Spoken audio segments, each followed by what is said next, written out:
Arise and shine, for your light has come, and the glory of Yahweh has risen upon you. A very warm welcome, family, wherever you are around the world. I am Anya, and I'm delighted to welcome you to today's lesson. It is a great pleasure to have you all here today, and thank you for taking the time to join me on Feast on Torah. In this session, we are going to learn about the different categories of friendships and how they can be based in various ways, depending on the nature of the relationship, of course, and the context in which they develop.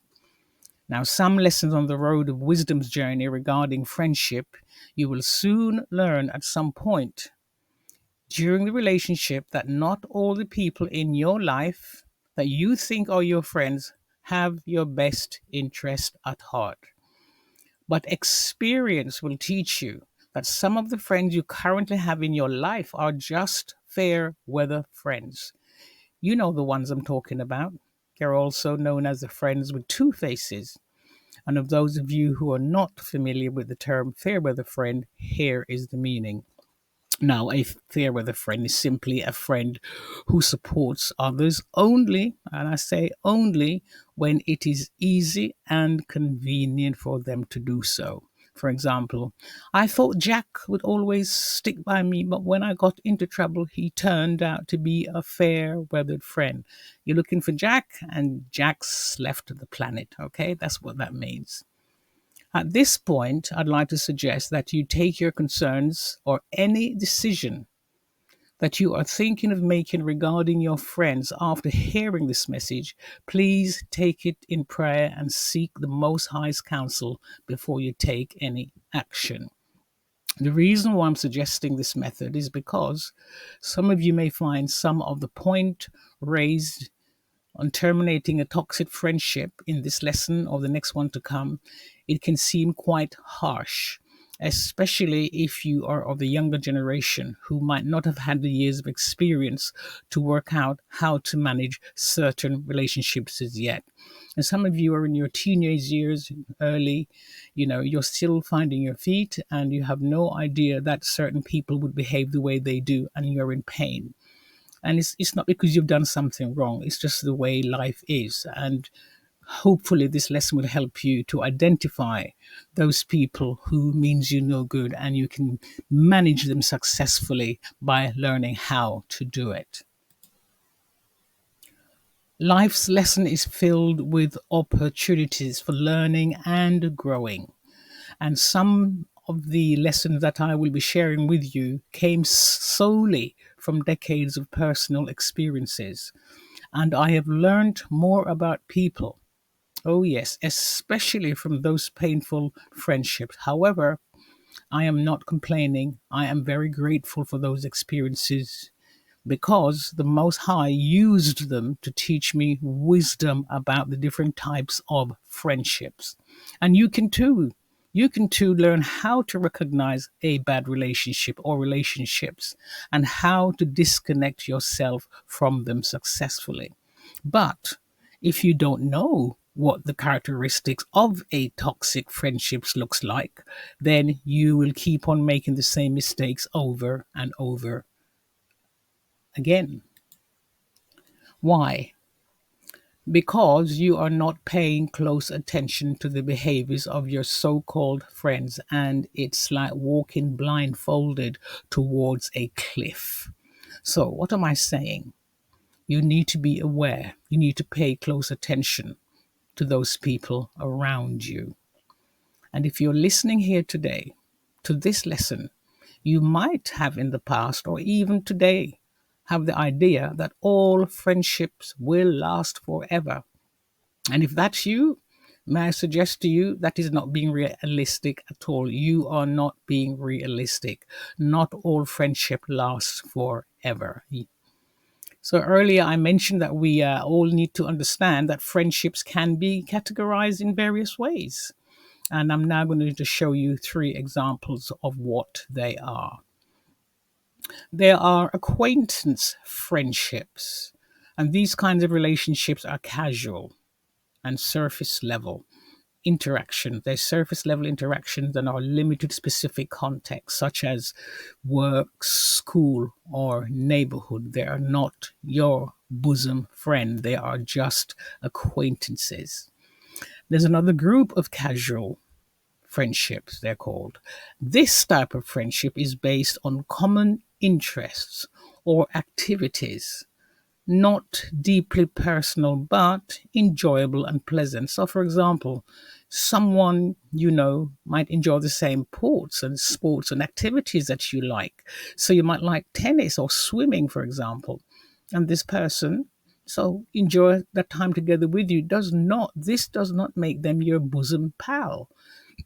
And we go about in life, basing our activities because you like the same thing as I like the same thing, and we assume that we are singing from the same page.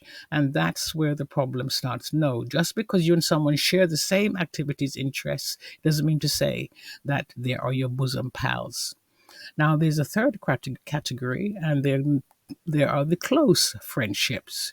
These friends are more come on a more deeper emotional connection with you, and they're trustworthy with a significant personal investment with, in a high level of emotional support. These kinds of friendships, not all of them, mind you, not all of them, they can endure through various life changes and challenges. So you can be going through whatever, how bad or good, these friends are always there to support you. No matter what, sometimes you don't even have to call them. They'll just come and they're there to support you and hold your hand through whatever crisis that you might be facing at the time.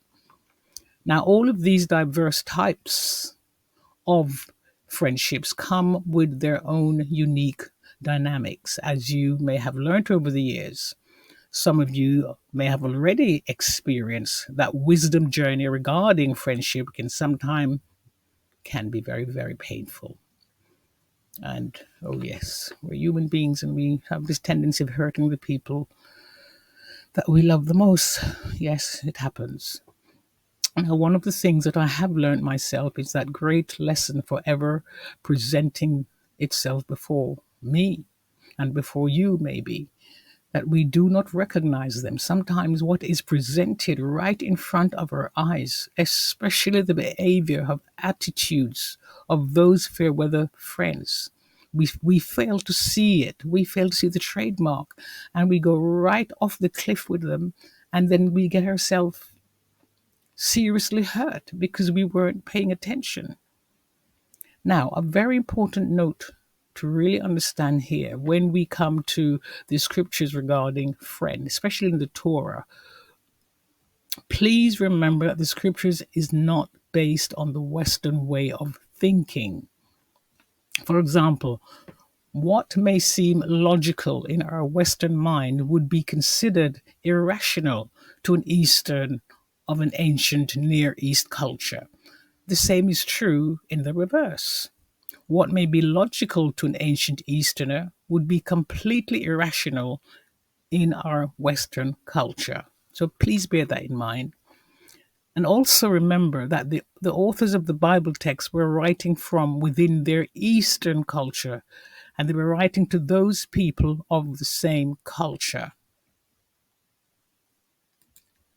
They were not writing to the Western world mindset. I repeat that. When you come to your biblical texts, the authors were not writing to the Western world mindset. Please, please remember that. You cannot promote Western thought when reading the biblical text, and the error of doing so have resulted in nothing but confusion, especially for our people, Hebrew Israelites. And all that happened is leaving a trail of incorrect interpretations and Eurocentric doctrines because they've stolen our book. And what has happened? The students have now become our teachers. In other words, those who enslaved us are the very same ones who are teaching us. Is there any wonder why our people, their mental state is all over the place? Not all of our people, but the majority of our people is so confused because they are listening, indoctrinated by Western culture when they come to the scriptures, to our Torah. Okay, let's just dive in, shall we? What I'm going to do first now, I'm going to show you the definition from a Western point of view, taken from Cambridge Dictionary. Okay, the definition of friend. And it reads: a person who you know well and who you like a lot, but who is usually not a member of your family. So the Cambridge Dictionary is saying it's a person who you know well and who you like a lot, but who is usually not a member of your family. Now let's look at the comparison of the Hebrew definition of the same word, friend. And this is coming from the Strong's Concordance, H7453. An associate, brother, companion, fellow, friend, husband, lover, neighbor, other. Repeat that. So the Hebrew definition of friend: brother, companion, fellow, friend, husband, lover, neighbor, other. You can see the big difference between the Western interpretation of friend and the interpretation in Hebrew. The Hebrew definition is completely different from the English dictionary. So the Western mind and the Eastern concepts is completely different. Right off the bat, you can see them. Two different ways of thinking. To the Western mind, a friend is someone you know well and who you like a lot, who is usually not a member of your family. To the Hebrew mindset, their way of thinking is a friend is more than someone you like a lot. And you can see it from the concordance that the definitions are completely the opposite. Now, note it's very important to remember and to also understand that one of the main concepts when you come to read the biblical texts, that you must learn that the ancient Hebrews were people of an Eastern culture, while we here in the West read the Bible from a Western culture. And what we fail to understand about the Western and Eastern cultures is that these two societies have nothing in common whatsoever. They are like chalk and cheese. They do not go well together at all. And on that note, let's just turn and hear what the scripture has to say and how it defines a true friend. And that will be found in Proverbs 17:17. And I will be reading from the Amplified, and the scriptures will be on the screen. A friend loves at all times and is born as is a brother for adversity, hard times, difficulties. In other words, adversity. So, what does it say? A true friend loves in times of adversity, family, as well as in times of prosperity. There are many people who are your friends now or back in the past. While you were prosperous and circumstances were good, they were there with you all the time.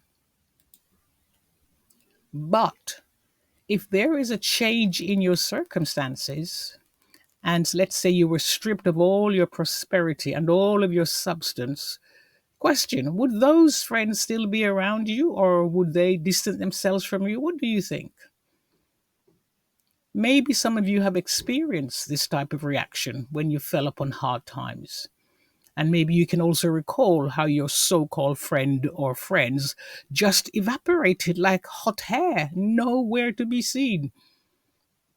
These type of friends don't love at all times.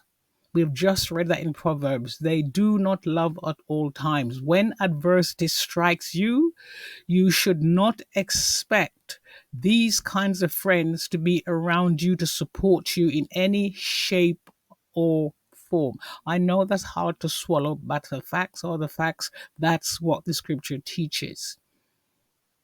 But according to the scripture, genuine friend sticks with you at all times, not sometimes, but all times. And these types of friends don't come by easily. Good friendship, good friendship is special. And good friendship is not inconsistent. They are very consistent. Scripture says that a friend loves at all time. They don't blow hot and cold. One minute they love you and the next minute you are their enemies. No. A true friend supports you through the good times. They support you through the bad times and the ugly times. All of it included all the time. As far as they're concerned, you are worth it. That's why they are there to support you. Praise Yah.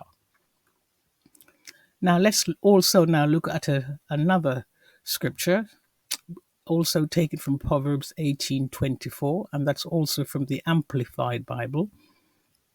And it reads, "The man of too many friends, chosen indiscriminately, will be broken in pieces and come to ruin. But there is a true loving friend who is reliable and sticks closer than a brother." Think back on your own lives and try and recall that friend or friends who were there for you when all hell broke loose in your life. They stuck closer to you than your own family. Is that true or is that false? Now, think of the other type of friends who knew your plight. They were fully aware of your struggles and yet nowhere to be seen. Are they still in your life? Are they still alive? You haven't seen them since your troubles came to visit. They sort of disappeared off the face of the earth. So chew that thought over for a while, because these are all the things we need to make notes of. Make a note of those people who spout with their mouth that they're there for you, but when trouble comes, they disappear. Now, at this point, I'll say, family, that small observations of your friends can have significant impact in your daily lives. Wisdom has many pathways, and one of the fundamental lessons that you will ever learn sooner or later is to start practicing habitual reflection on your relationships as you walk in wisdom journey. Let me repeat that. It's good practice to get into the habit of practicing habitual reflection on your relationships. Look at people's behavior. What are they telling you? Are you picking up the signals? You need to know all this and make a note of it if you're going to walk wisdom's journey successfully. What does that mean? It means taking the time to reflect on your experiences and your emotions with people who are supposedly known to be your friend or friends. This habitual can lead to your personal growth and teaches you how to bounce back from setbacks and failures in your personal relationships and perseverance. Now, perseverance is one of the keys that will come to your aid even in the face of dealing with difficult relationships. Now, listen, I am not for one moment telling you to persevere with those friends who are seasonal. You know, the ones you only see them when they want something from you. No. Persevere with those friends who are there for you, who supports you through thick and thin. Okay? Now, let's look at fair weather friends and their faces. Let's look at and what do they show? What's the demonstration? What are the characteristics of a fair weathered friend and or friends? Okay, now the first one is inconsistency in support. You might know some of these people, these types of friends. They are very supportive and friendly when things are going well for you, but are absent or indifferent during challenging times. You might have had that experience with such a person or persons. You need to say and think to yourself, how did that make me feel when so and so did that? Inconsistency in support. Number two, lack of genuine concern. Yes, there are these types of friends. They show little genuine interest in your well-being. And please also remember, not all skin folk or kinfolk, okay? They're not. They're not. Just because someone looks like you and have the same melanated skin like you does not mean they are for you. Sometimes they are the first one to sling you right underneath that bus. Oh yes. Let's get real here.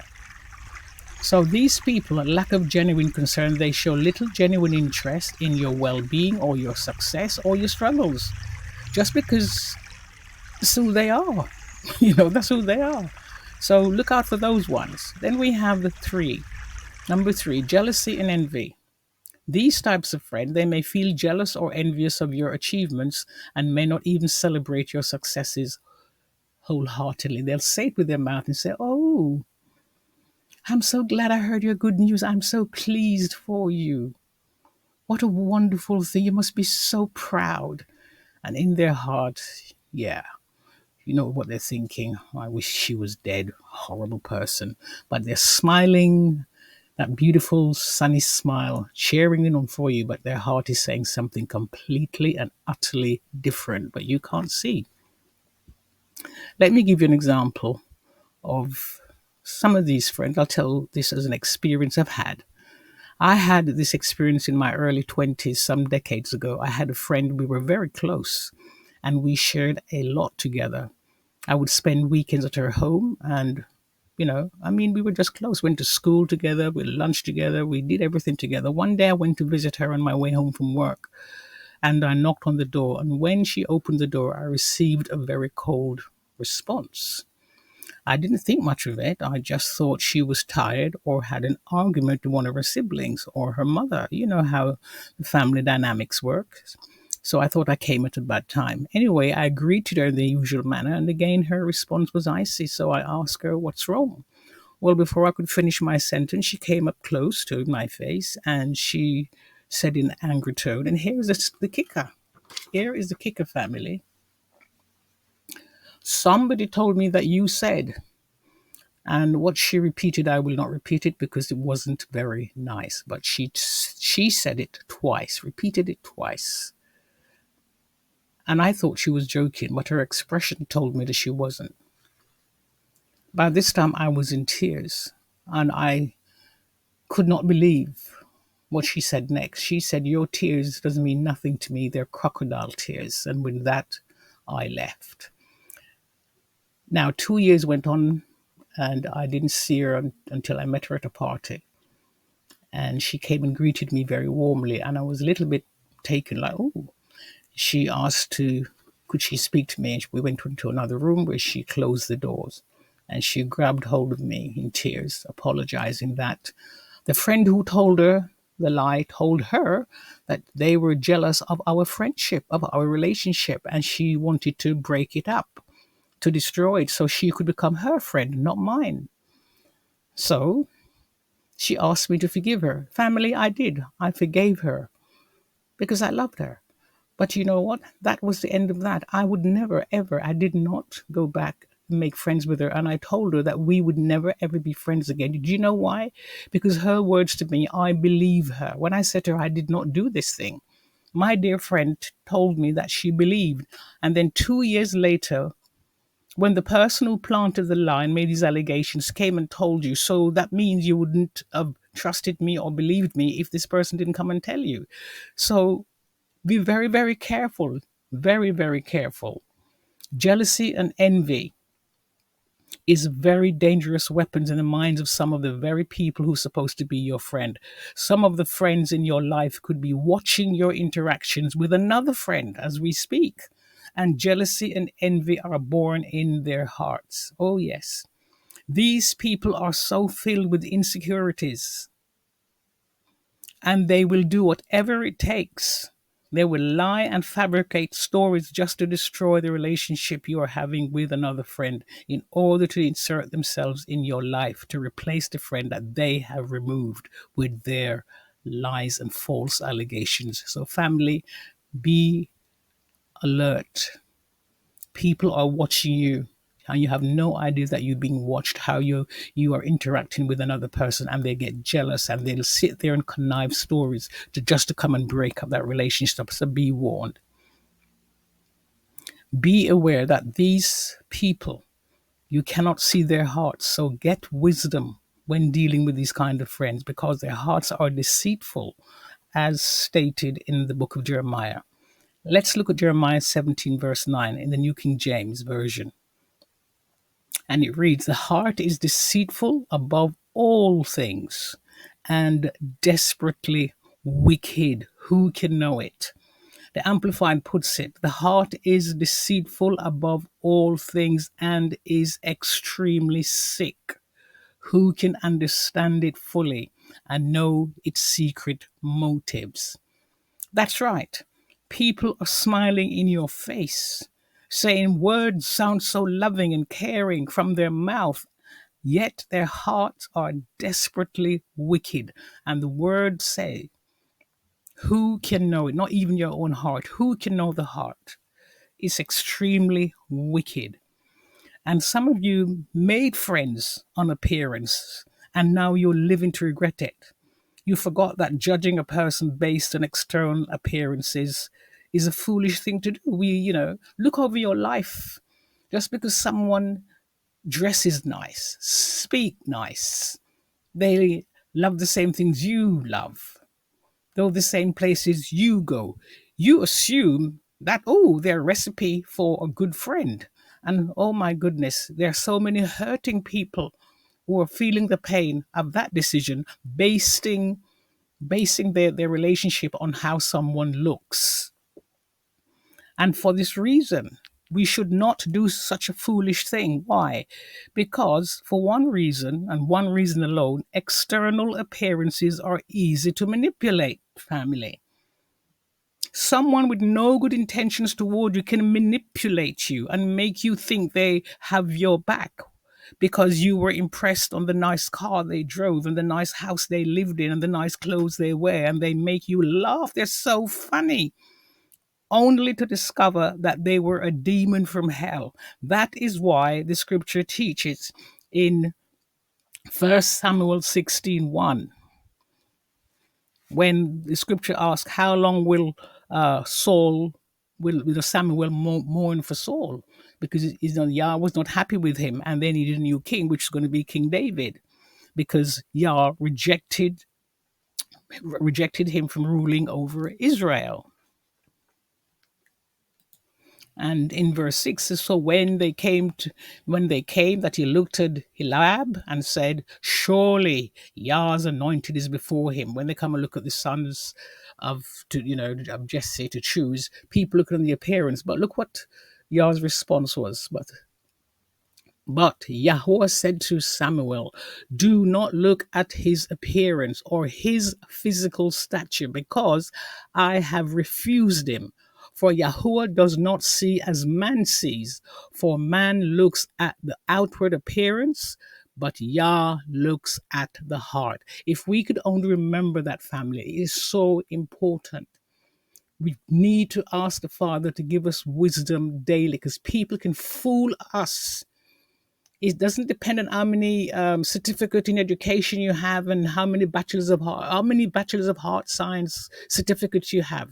It's got nothing to do with it. You can be manipulated. So don't judge people by their appearance.